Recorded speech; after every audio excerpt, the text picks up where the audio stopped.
Oi, tudo bem? A gente tem um monte de datas no nosso calendário que acabam passando meio no automático, né? A gente comemora, mas raramente para pensar de onde elas vieram.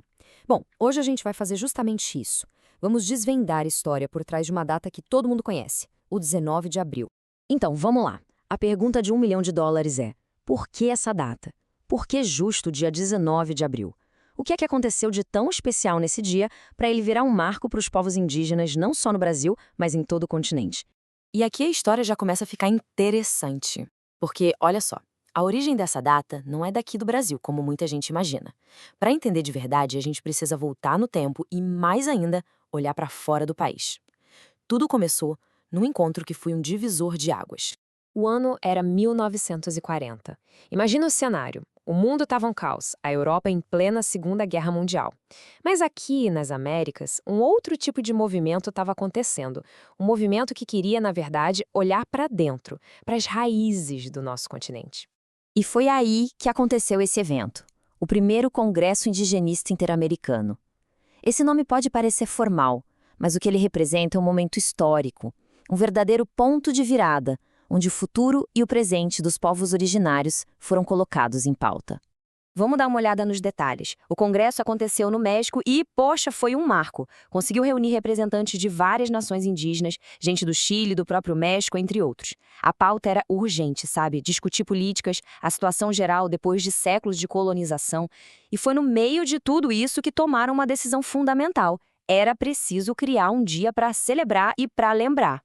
Mas é importante a gente entender que um evento como esse não surge do nada. Ele foi, na verdade, o resultado de uma mudança de mentalidade que já vinha acontecendo. No início do século XX, começou a crescer um interesse político e até acadêmico pelas culturas indígenas.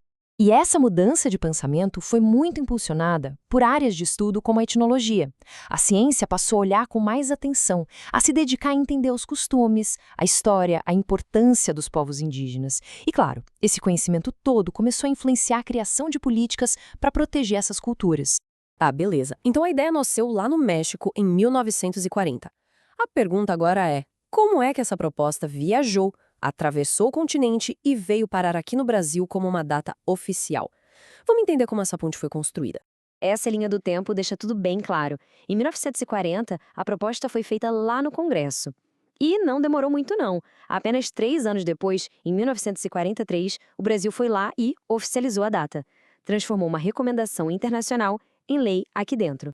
E quem assinou esse decreto oficializando tudo foi o então presidente Getúlio Vargas.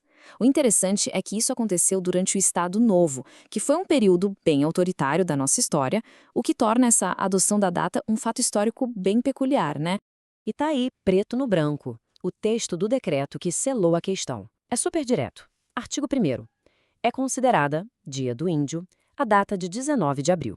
Simples assim. Com essas poucas palavras, a data entrou de vez no nosso calendário oficial. Certo, a gente já entendeu toda a parte histórica de onde veio, como chegou aqui. Mas o ponto é que essa data é muito, mas muito mais do que só um dia marcado na folhinha. Ela carrega um propósito muito claro, que se baseia em 2 ideias centrais: memória e reflexão. Então, é isso. O objetivo da data é duplo. Primeiro, é sobre preservar a memória, a história riquíssima dos povos originários. E segundo, que talvez seja o mais importante, é fazer a gente pensar, refletir de forma crítica sobre todo o processo de colonização, que foi extremamente violento, e as consequências que a gente vê até hoje.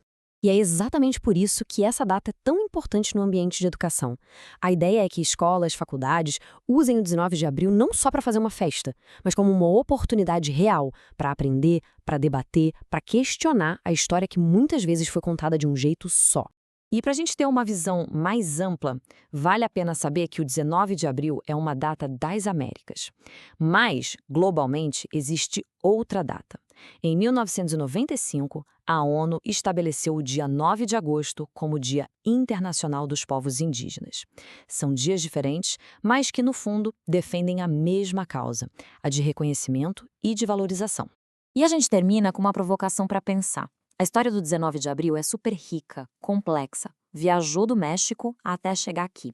E isso faz a gente se perguntar Quantas outras datas que a gente comemora todo ano também guardam histórias assim, fascinantes, que estão só esperando para serem descobertas? Fica aí a reflexão.